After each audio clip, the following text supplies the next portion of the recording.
আসসালামু আলাইকুম। আশা করি সবাই ভালো আছেন। আমার ছাদ বাগানের এই গোলাপ, এটা হলো বাংলা গোলাপ। এটা প্রতিনিয়ত দু একদিন পর পর ফুটে, খুব ভালো লাগে দেখতে। আর সবুজ প্রকৃতি সবারই ভালো লাগে। গোলাপটা খুবই দারুণ, ছোট ছোট গোলাপ, বাংলা গোলাপ বলে এটা। আর ফুলটা হয় ছোট ছোট, খুব দেখতে দারুণ।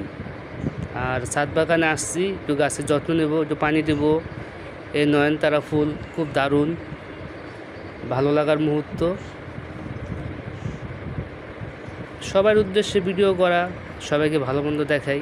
আর প্রকৃতি আমার কাছে অনেক ভালো লাগে, গাছের যত্ন নিতে পারলে আমার কাছে অনেক ভালো লাগে। গাছ প্রকৃতির বন্ধু। সবার উদ্দেশ্যে ভিডিও করা। সবাই ভালো থাকবেন, সুস্থ থাকবেন। ধন্যবাদ জানাই। আসসালামু আলাইকুম।